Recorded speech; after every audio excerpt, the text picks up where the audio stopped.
English news program on Azerbaycan Television with the most important events of the day. I'm your host, Ilham. President of the Republic of Azerbaijan, Ilham Aliyev, received President of the Council of Higher Education of the Republic of Turkey, Erol Özvar. Erol Özvar extended Turkish President Recep Tayyip Erdogan's greetings to the head of state. President Ilham Aliyev thanked for Recep Tayyip Erdogan's greetings and asked Erol Özvar to extend his greetings to Turkish President. Erol Özvar expressed his condolences to the head of state over the death of the serviceman in a helicopter crash. President Ilham Aliyev thanked for the condolences. The sides held the successful development of friendly and brotherly relations between Azerbaijan and Turkey in all areas, underlining the role of educational cooperation and strengthening bilateral ties. They expressed confidence that Erol Özvar's visit would contribute to the expansion of bilateral relations in this field. The sides exchanged views on prospects for educational cooperation and a number of other issues, including the establishment of a joint Azerbaijani-Turkish university. The head of state then was presented with a keepsake. President of the Republic of Azerbaijan, Ilham Aliyev, received Professor of the Department of Biochemistry and Biophysics at the University of North Carolina, the U.S., the Nobel Prize laureate in chemistry, known for his important discoveries in the field of DNA, member of the U.S. National Academy of Sciences, world-renowned scientist Aziz Sancar. Aziz Sancar congratulated President Ilham Aliyev on the victory in the Patriot War, adding that the entire Turkic world was proud of this victory. The head of state thanked for the congratulations.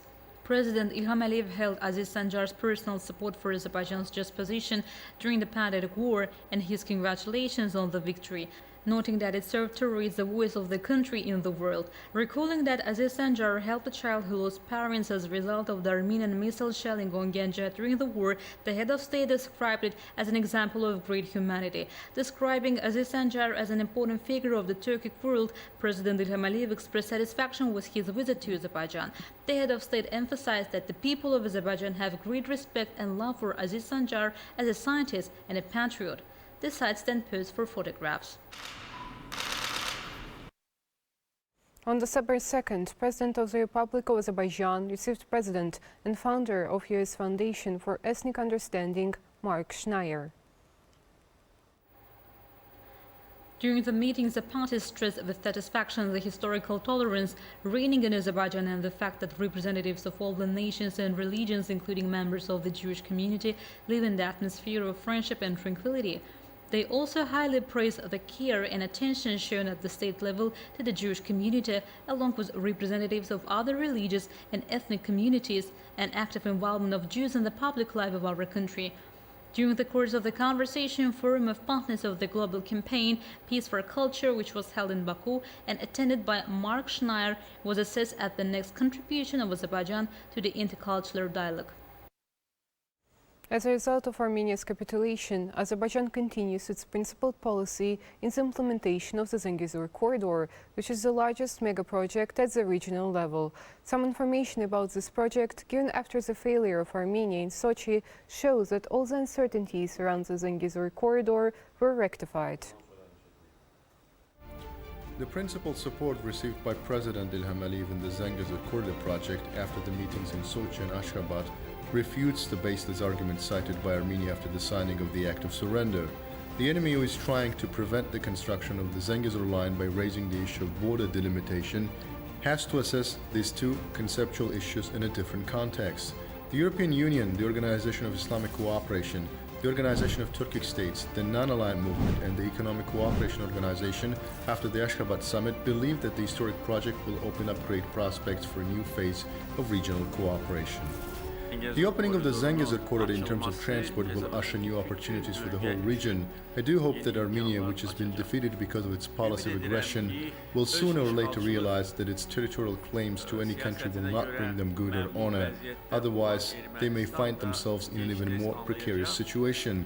The Zengusor Corridor is a project that can unite the Turkic world, Europe, and our neighbors, and active work is currently underway to realize this project. With the collapse of the Armenian army, which was fully destroyed on November 10, 2020, The illusion that the loser, which seemed ready for anything, would later rise and interpret some of its obligations, including the Zengusor Corridor, from a different point of view, is rapidly disappearing. Today, the Pashinyan government is faced with the fact that the requirements of international legal documents are being met, and it seems impossible for international patrons to find a way out of the situation. It is not late for Armenia, as President Ilham Aliyev said, to catch the lost train. If Armenia resists, it will not be able to escape the risk of destruction. We in Azerbaijan have started large-scale work in connection with the creation of the Zengusor Corridor. Both a railway and a road are being built to Zengilan. Airports are under construction. Therefore, I believe that within 2 years we will do all the work in our territory because the scope of work is quite large. The length of the railway and the road in the territory of Armenia is 40 kilometers. This can be built in a year or a year and a half. Currently, a number of important infrastructure projects are being implemented in the liberated territories. The Horadiz-Aghband Railway is one of them. This railway line, which is of strategic and economic importance for Azerbaijan, is an integral part of the Zengusor Corridor. The length of the Horadiz-Aghband railway line is 110.4 kilometers. The single-track railway line will consist of 8 stations. The project envisages the construction of over 300 artificial engineering facilities. A 21-kilometer section of the soil foundation bed has already been prepared. Rails have been laid on the 3-kilometer section.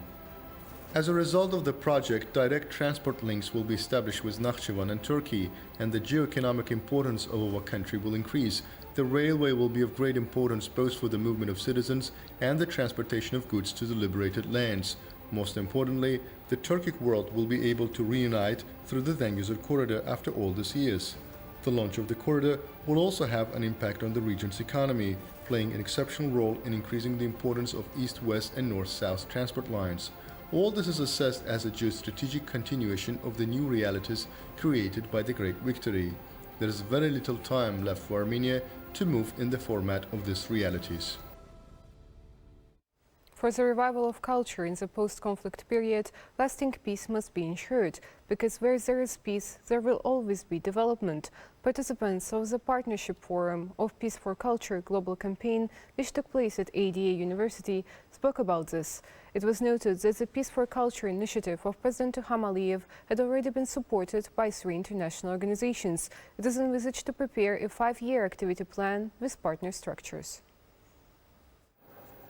With its activities in Karabakh, Azerbaijan demonstrates peace to the entire world community. Under the leadership of President Ilham Aliyev, Azerbaijan, in its foreign policy, has always addressed calls for peace to mankind.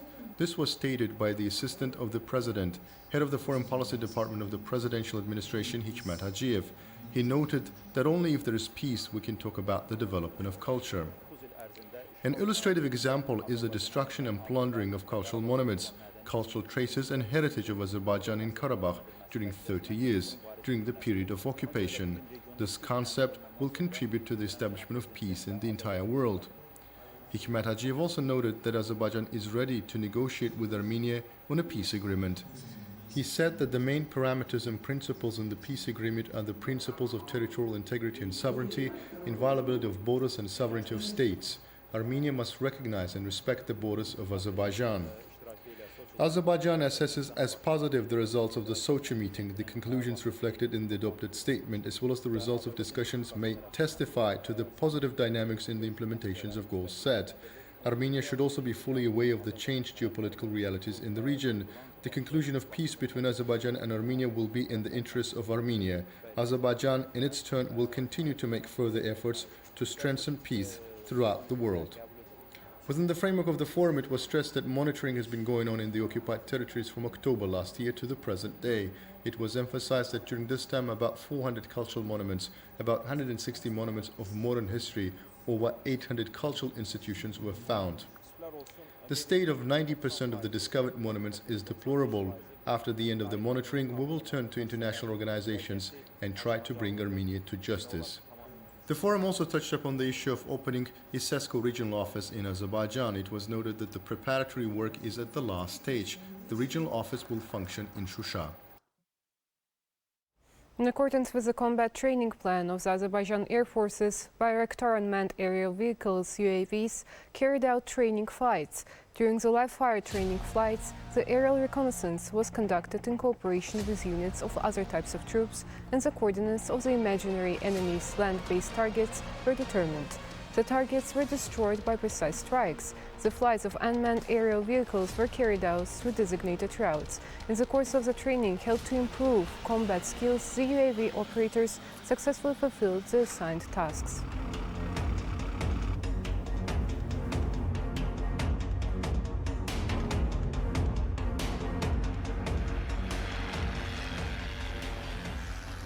The final meeting of the joint Azerbaijan-Pakistan Commission was held. Speaking of the ties between the two countries, Minister of Defense Industry Medet Guliyev stated that friendly and brotherly relations between the heads of state played an important role in the development of Azerbaijan-Pakistan Union. During the meeting, the political and moral support extended by Pakistan to the just position of our country during the 44-day patriotic war was specifically underlined. Stating that the brotherly relations between our countries have deep roots, Federal Minister of Defense Production of the Islamic Republic of Pakistan, Zobaida Jalal, said that this friendship was eternal and insurmountable.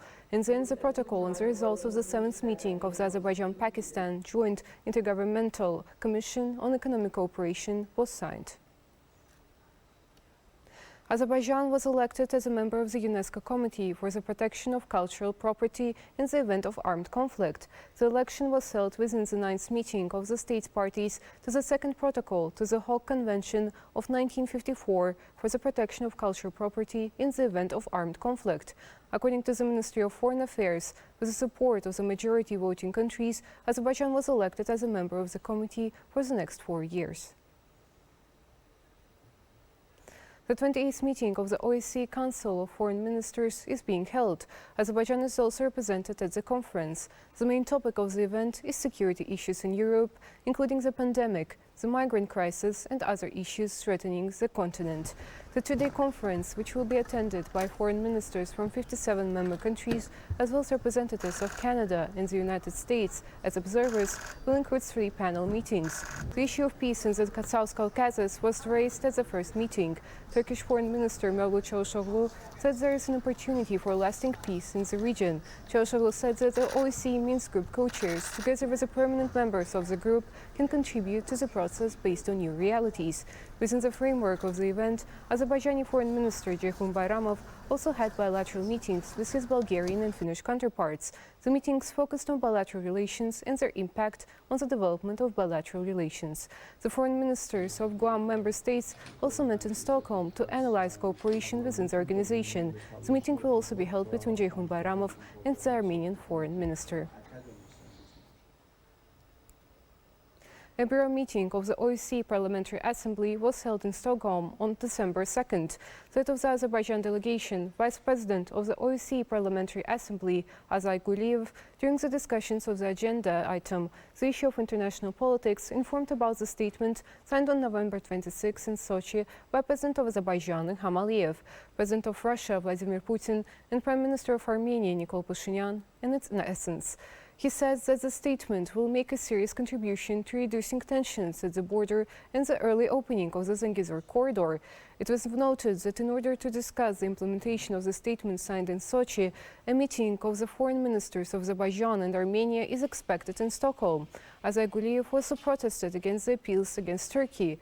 So, referring to the problem of immigrants in Europe, Vice President of Cyprus, Eren Charlambides, called for the transfer of billions of euros of aid allocated to Turkey to other countries in exchange for a more effective solution to the migrant problem.